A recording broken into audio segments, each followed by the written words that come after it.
Welcome to USA Global TV and Radio, where our mission is to provide education, entertainment, hope, and inspiration. USA Global TV and Radio connects you with experts and audiences all around the world every single day to help you succeed in business and to live a richer life. Visit us at usaglobaltv.com to learn about career and life-changing training and mentoring programs like the Listening Mentor. Subscribe to our newsletter to stay informed about our special programs and offers. Discover how you can become a guest on one of our shows or a host or producer of a USA Global TV and Radio show of your very own. That's USA Global TV and Radio, where the doctor is always in.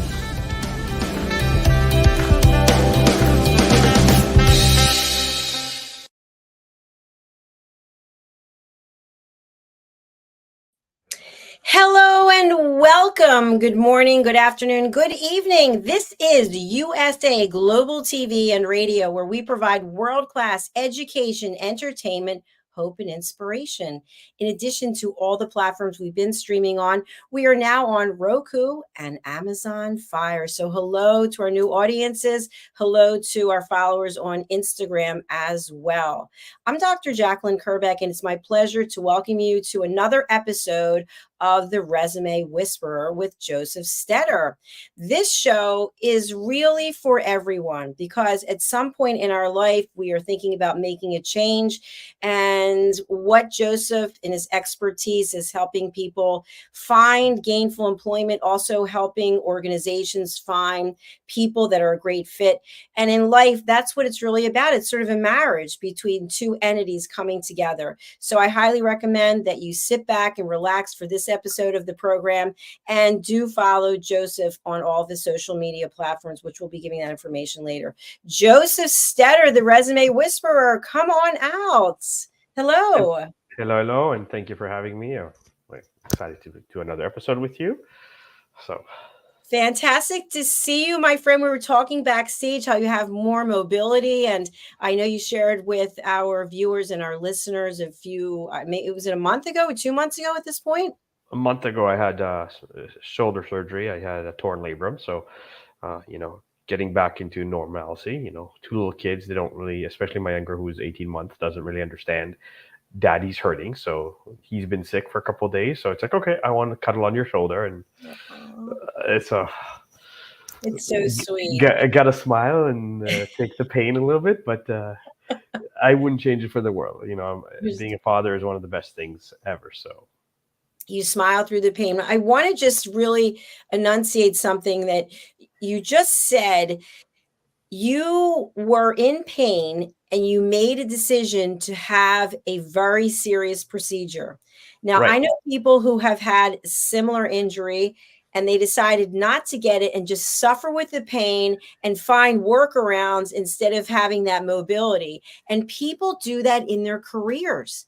They do that in their work, in their jobs. They're not happy and they Yeah. go, oh, head down. I'm just going to get through it.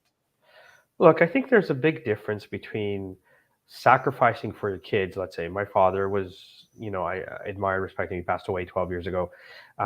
That he sometimes chose to work for bad bosses or be in somewhat toxic environments because he was taking care of the family. And it was very important for him to provide for the family. And I admire and respect anybody that chooses to do that. But at the end of the day, you don't have to wait to find out that you're getting laid off or have been fired.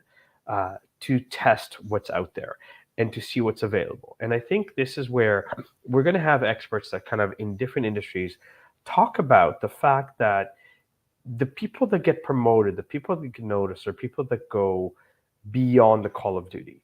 So I'll share a quick story and I want to tie it in this way. So uh, a friend of mine, his name is Barry Spilchuk. He wrote A Cup of Chicken Soup for the Soul that sold over 600,000 copies worldwide. And he was shared with me a story of from his original town. There was a security guard that would come into work at least 15 minutes early. He was always smiling. He was always energetic. Um, Always had the best attitude.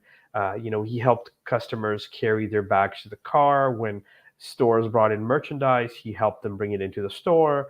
And the owners who were on the fourth floor were looking down and saw this every single day. And as he walked around the mall, if he saw garbage on the floor, he would pick it up. And they called him into the office and said, "Why do you do this?" And he said, "Listen, I work here for 8 hours a day. I might as well enjoy my work. And I don't like having garbage all over the floor in my house. I don't want it where I work." Right. And my mindset is if I'm enjoying my experience, the day will go by faster than being miserable. The owners were so impressed with his attitude that they offer to pay for his entire education, including an MBA, so that he can come back and manage the entire mall for them. And again, this is not something that happens every single day, but we seem to have gone more and more in focus on technology, and we've forgotten humans and the human factor needed to run any business. Because even as a solopreneur, you need to work with accountants, you need to work with lawyers, you need to work with marketers. And so whether they're consultants, even if they're not direct hires, you have to get along with them, you have to be able to speak to them, you have to interact with them. And if you're doing the bare minimum, it will get noticed, it will kind of get caught up to you, and eventually it'll come back to harm you. Because you're going to get fired because you're not giving quality service.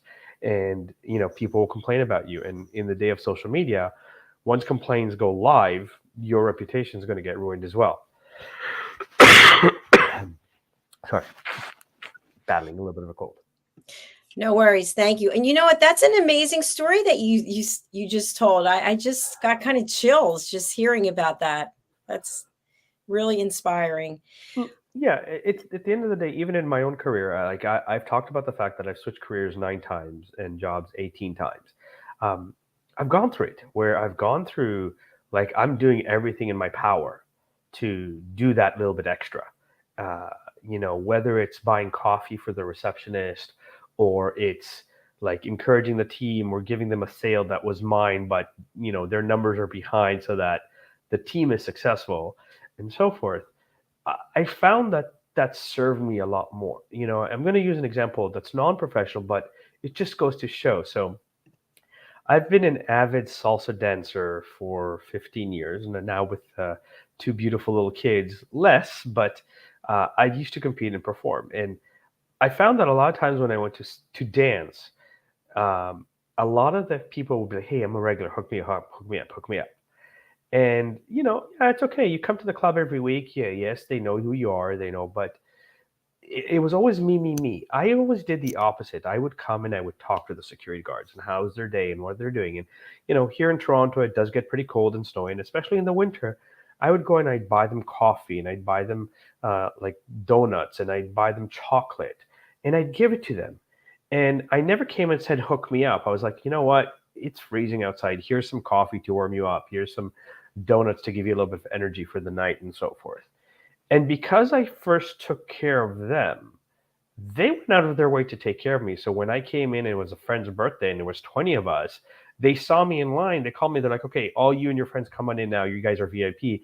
And it wasn't because I asked them to kind of hook me up. It was because I always took the time to acknowledge them, to talk to them, to take care of them. And, I think if we become a society that is more heart centric and, is there for each other, it's amazing the amount of things that can change for the better, in my opinion, because humanity will shine. Not, yes, there's competition. Yes, but there's, abundance for everybody, regardless of what religion you are. Like God kind of said, if you have faith in me and you follow, I will give you as much as you need. So even if you lose this deal, another deal that's bigger or better will come. And I think we, especially in North America, there's such a big mentality of competition and I need to this that we forget, like I, as a resume whisperer, know that currently in North America, there's 50 to 60 million people that are unemployed. There's 50 to 60 million people that are severely underemployed, meaning having a university or college degree, but work at McDonald's, and then about 30 million people going through some sort of education or retraining. That's a target market of 130, 140 million people, if not more. Okay. Realistically, I'm not going to help all 140 million people because some people will prefer to work with somebody who has the same cultural or ethnic background as them. Some people will prefer to, like, I'm male, and some people that identify or are women might prefer to work with a female coach. That's fine. I'm not for everybody. But I understand that there's 140, 150 million people. Even Indeed, which is the largest job board in the world, if not North America for sure, that has close to 50 million users, is not serving all 150 million people. So clearly there's room, and clearly there's enough business for multiple career coaches or resume whisperers to help and to serve. And I think that's one of the things that is very important to understand, that yes, I'm not the rah rah yay, and like I look at some of my competitors, I'll call them competitors in brackets, where they might be getting a lot more views on their videos, but their videos are very scripted. Like, I need you to say this word for word, and I'm like, you know what? That's not who I am. I want to teach you the formula so that you know what to do and that you find your own success in stating it from the formula rather than from memorization. Because if you memorize your answers, trust me, as someone who has helped 11,000 people, as someone who also owns, a recruiting firm that's now expanded into corporate culture and offers various services, I can tell if you're robotic versus you're natural in your conversation, right? And I think that's the big separator. You brought up a lot of really good points. Sorry. And the one thing I'd really like to kind of hone in on, you didn't actually touch on this, but I think it's part of what you're talking about. Each person, when you think about your dad, each person in an organization has the ability to make a difference, like you shared. And each person has the ability to ruin a business, right? Each person is a brand ambassador for a business.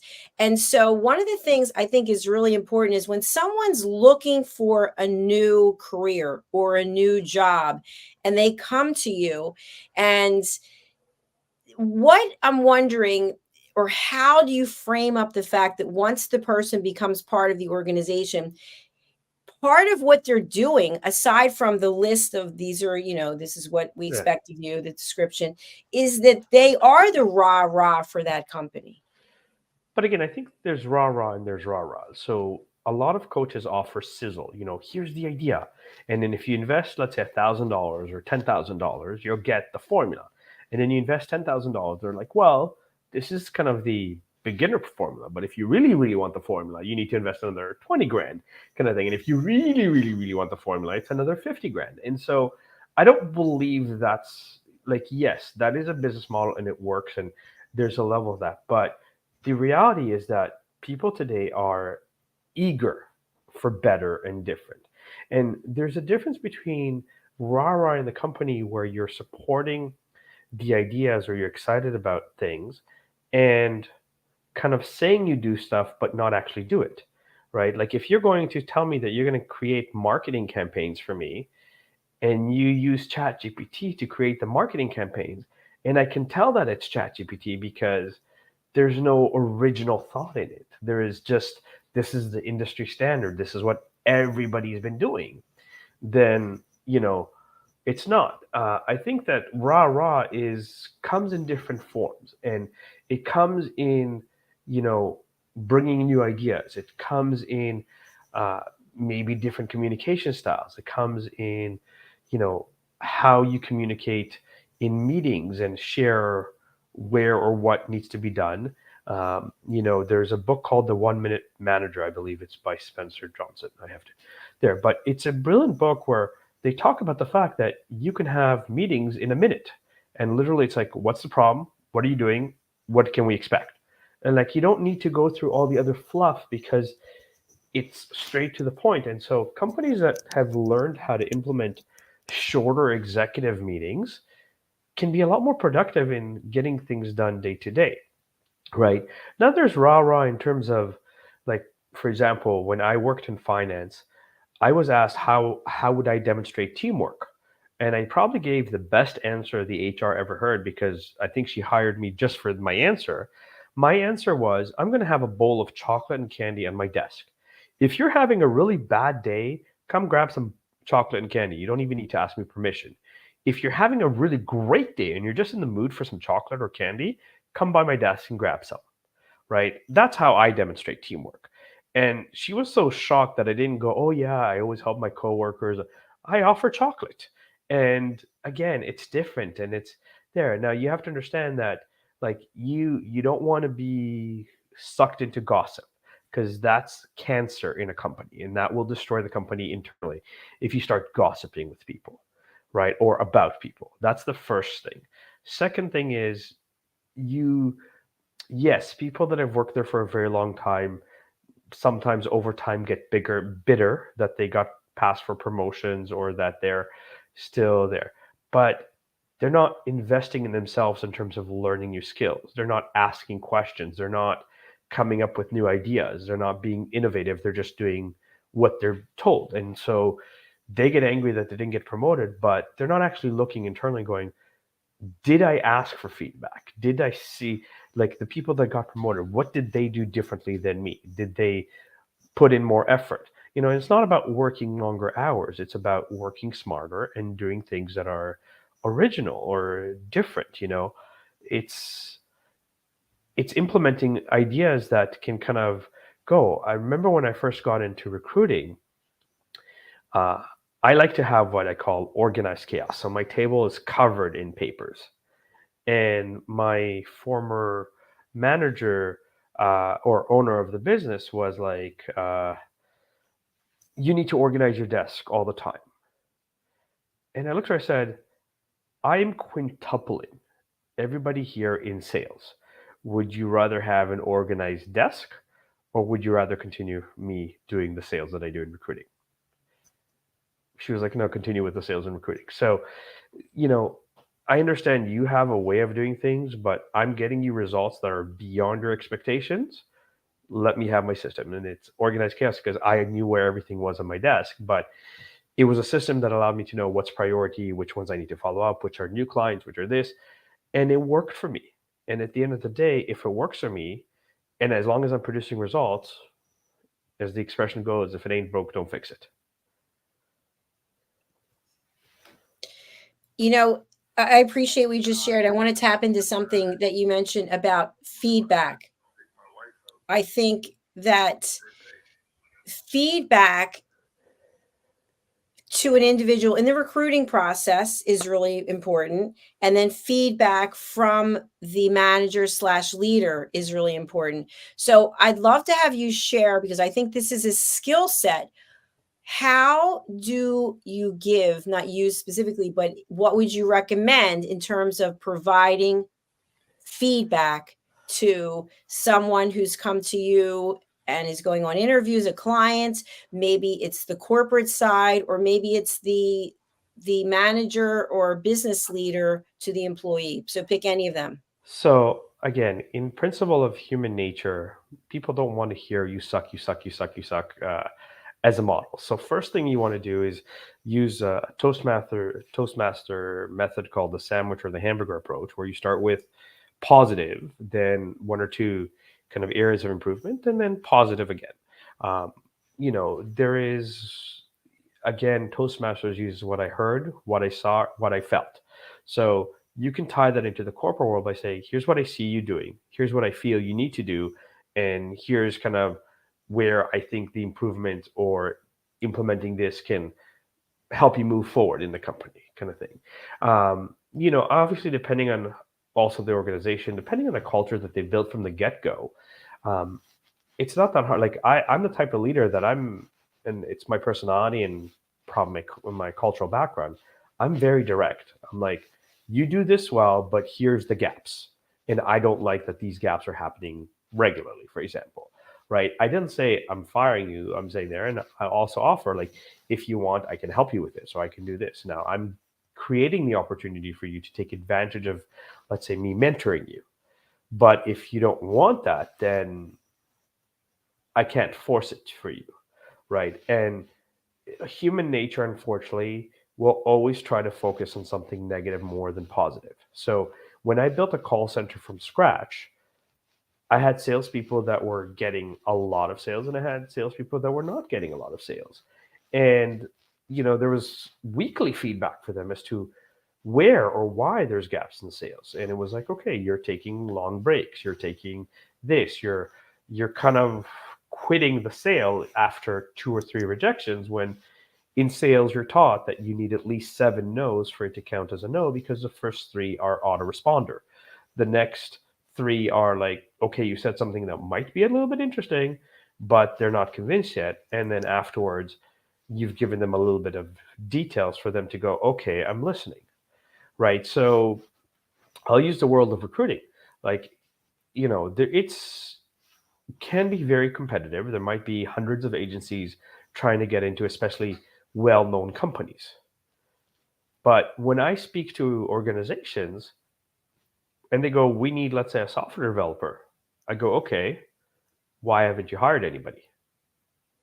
And so it's a different question, because I'm not going, okay, give me the job description, because like I can read the job description. I know, like, even if I don't understand the technical skills, I know what the technical skills need to be, because again, in the world of IT, the skills seem to change every 3 to 6 months, but there's a pattern of, if somebody uses PHP, they probably know Laravel, they probably know Vue, they probably know Node.js or anything like that, because those are certain applications that work together. But it's important for me to know if they're looking for somebody that's worked in a startup versus someone that's worked in a bank, because in a startup, there's no documents. You have to figure out everything on your own, and you have to be, take initiative.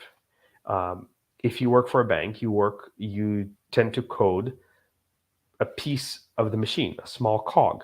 So there's documentations everywhere. There's support. There's structure of who you can go to ask if you don't know how to solve it yourself.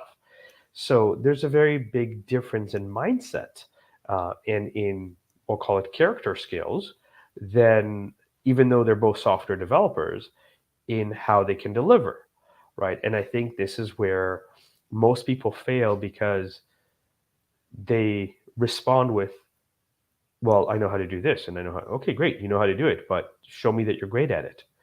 Show me that you're better than other people. Whether it's an interview or whether it's on the job, again, if you're on the job and you're doing what everybody else is doing, why would I notice you to get promoted? So if you're working in a call center and you're expected to answer 40 to 50 calls a day, and you answer 40 to 50 calls a day, and no one's called to say that they love talking to you, or that your energy was great, or that, something stood out, then I'm not going to promote you because I don't know that you're great. If you're answering 60 calls a day, you're already better than everybody else, or you're doing something extra to be more organized, to be more proactive on something, right? Administrative assistant, you're more organized, you do certain files ahead of time, you've saved money in terms of costs. There's lots of ways that you can do more. Absolutely. Absolutely. But I want to just come back with a counterpoint to what you said, which is, if you, in the example you gave, the call center, if you apply for a call center job and you meet with someone and they say, do you have experience? And I guess they do a background check or whatever, but they never train you per se because they think you have this experience. And then you are on the job and you're getting lots of great feedback from people, but your manager never actually has witnessed you doing what you're doing. And then all of a sudden one day they have the ability to listen into your phone calls, and you're doing a great job per se because your customer is happy with how you're responding. You're getting good feedback, maybe good reviews, but your manager is listening in and goes, oh, you're not doing it the way I want you to do it. Well, you never told the person how to do it, and now you're coming in. How do you handle that kind of situation if the employee, the consultant, the contractor is getting great feedback from the people, his clients, but yet the manager, because this happens a lot, the manager's absentee, But and again, then comes in.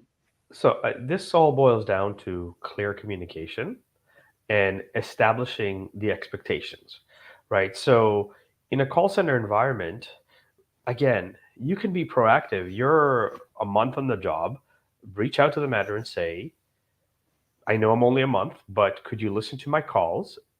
Maybe shadow me for a few of them and let me know things that you want me to do or change so that I can build the routine. Look, even in the same industry, there's different ways of doing it, right? In every industry, there's different things. Like even engineers, you're still doing the same calculations, but how you approach a problem, what you focus on first, changes from company to company. The size of the problem, even though you let's say I'll use construction, there's regulations and standards in construction, but there's ways of scheduling so that it's more efficient. Because if I use Canada, you're subject to weather where it's minus 30 degrees and plus 15 a day apart sometimes, right? So you need to be able to adjust your workload by saying, okay, it's minus 30 degrees. We can't, let's say, pour concrete because it's too cold. We can't do this, but what can we do? Oh, we can do things internally, like we can start doing the plumbing, or we can start doing this. So a good project manager will be proactive to call the plumbers and say, you know what, the houses are already tarped. I need you to come and work on the inside because I can't do anything on the outside today. And then you're still staying on track. You're still staying a schedule on budget. And you've done something that other people are not doing, because other people will go, oh, it's too cold to work today, so no work today. And that's the difference. Even accountants, it's not who can fill an Excel spreadsheet the best. It's who can think a little bit and go, you know what, you have this expense that could be a business expense, or this could be going here, and this could defer your taxes. Those are the ones that get promoted. Those are the ones that get improved. In sales, there's the 80-20 rule. 80% of your sales come for 20% of your people. So if you're new to the company, find out who's the person that's the top 3 producers. Shadow them, ask them questions, learn from them, mimic what they do so that you get to their level sooner than later. And I think that's where there is a huge opportunity for people that most people don't bother to take. Absolutely. Sorry, I was kind of choking. No, I understand what you're saying. I think that there's a lot of good gems here. There's a lot of good takeaways for people. I also think that not every situation is the same. So, our title today for this show is What Different Leaders Look For in Hiring the Best Talent. And I think in order to hire the best talent, you have to be able to see it. You have to be able to know what it is you're looking for, and you have to be able to come up with an offer that makes sense for that particular candidate. But again, it comes down to how you market yourself, how your resume looks and what your resume says, and what you say in the interview, right? Just because someone says they're designated in something does not necessarily mean that they're good at it. They could have received, 60% and gotten a designation, right? It's about you demonstrated activity. So again, Jacalyn, and I'll tie it back to you because I know uh, you love being very, very fit, right? So just because somebody worked out 3 times, would you say if they're doing the what's your main core fitness that you do, Oh, I right? do spinning, yoga, and TRX. Right. So if somebody's done spinning 3 times, right, would they be able to handle, let's say, 3, 4 spin classes a day if they've only No, done? No. probably not. No. Right, but you see, so you're laughing a little bit. It requires that dedication to be able to show that you didn't just do spinning three times 20 years ago, and now after 20 years you decided to do spinning again, and you're going to go, I'm going to sign up for 3 classes today. No, it doesn't work like that because your body's going to react and say, there, like I haven't weightlifted in a while. If when I was weightlifting, let's say I could uh, do bicep curls with 30 pounds. If I start my first workout with 30 pounds, if I've not worked out in 6 months, a year or more, I'm not going to be able to move for the next 3 days That's true. because my muscles are going to hurt so much. So You so could injure yourself too. correct. So there's a level where, like, yes, just because I got to that level, I also need to understand I need to get back to that level. So even though 10 pounds might be too light for me, I cannot start with 30 pounds. So I'll take 15 pounds and do ones where I'm tender, but I can still move the next day if I do, let's say, 3 sets, and you build that muscle. In your career, if you've got experiences and you've produced results, you've either built the muscle to produce results.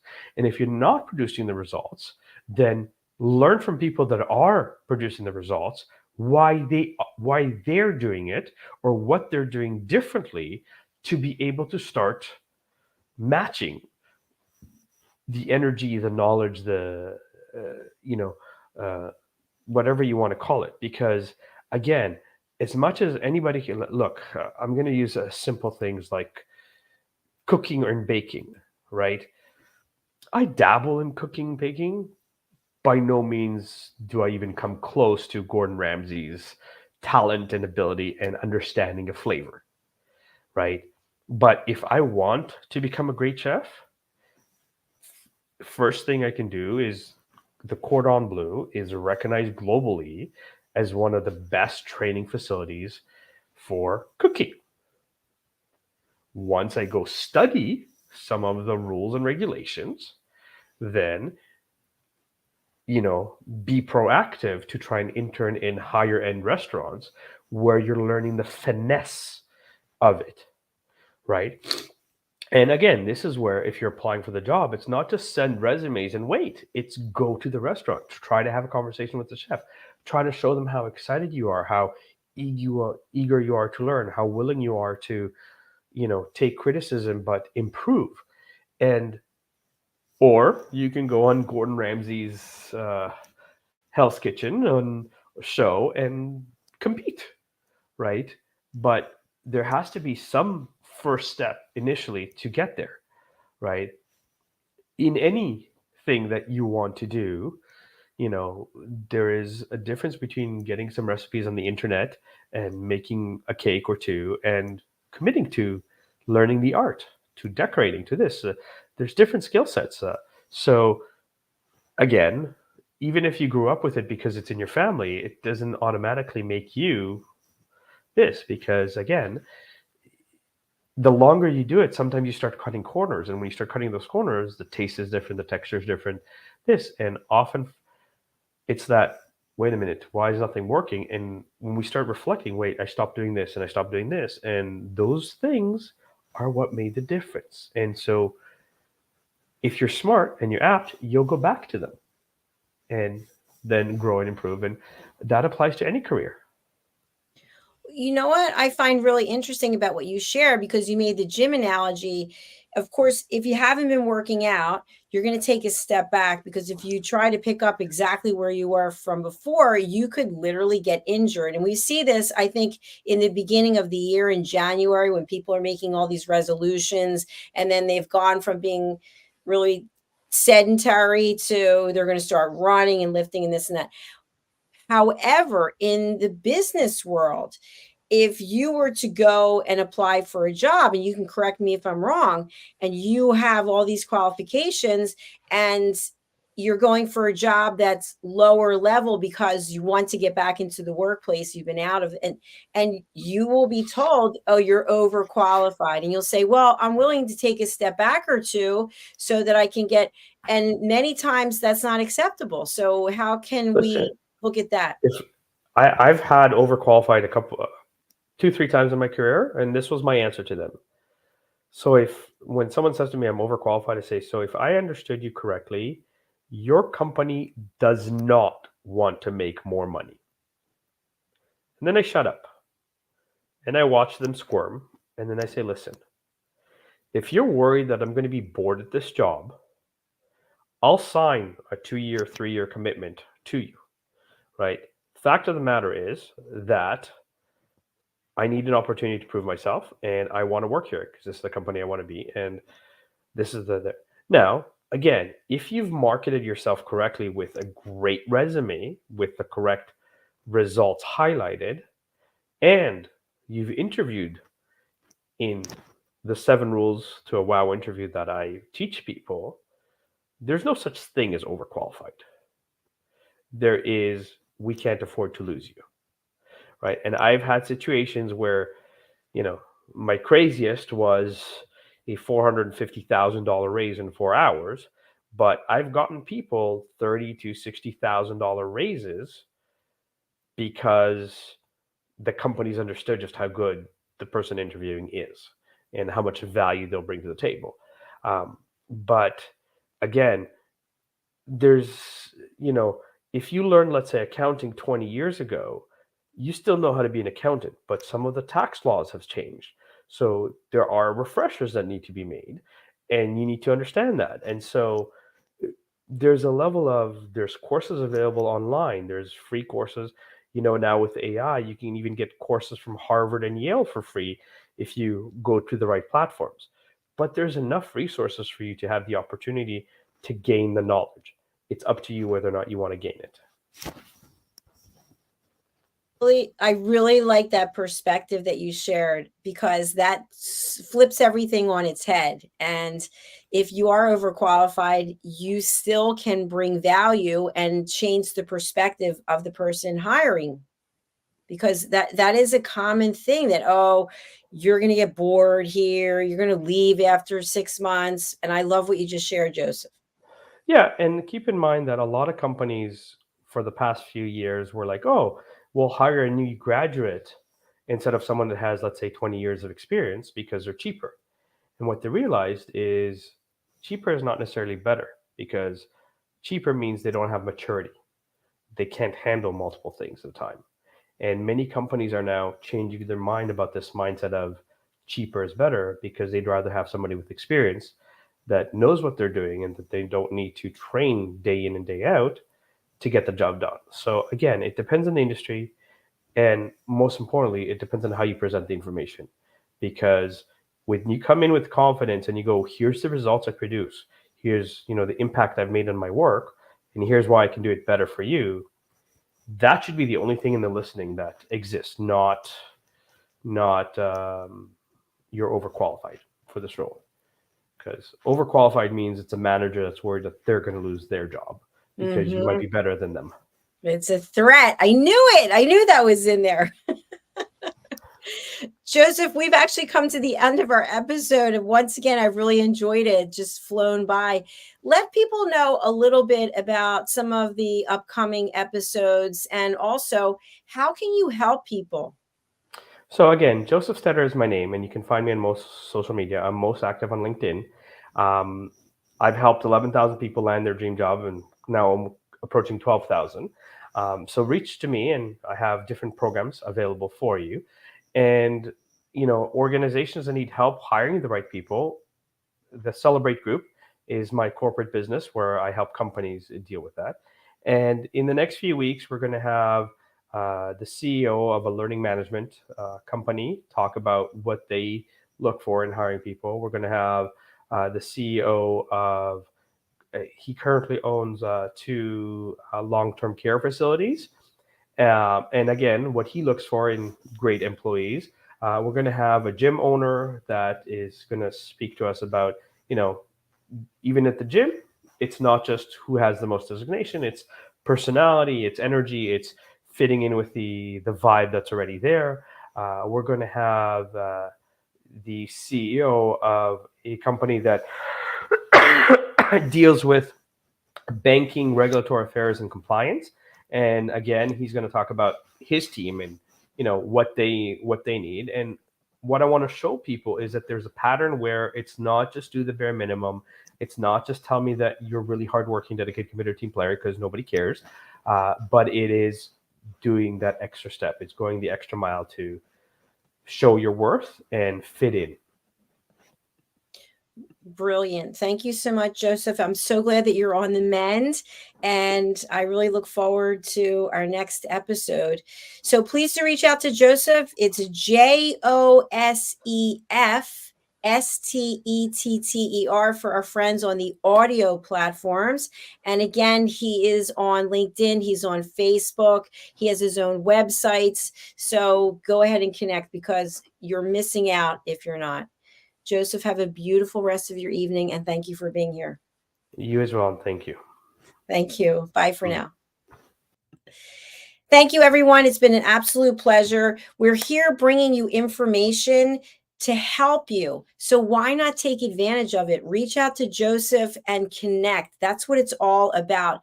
If you're used to doing the same thing, just staying status quo, you're not going to grow. And that's what we want to encourage you to grow and to reach out and to connect. If you'd like to be a guest on our shows, please go over to our website, usaglobaltv.com, book your session. Once you get to book your session, look for this show and the Resume Whisperer and just scroll down, fill out the information, and boom, you will be registered, and we look forward to welcoming you. Thanks again. Bye for now.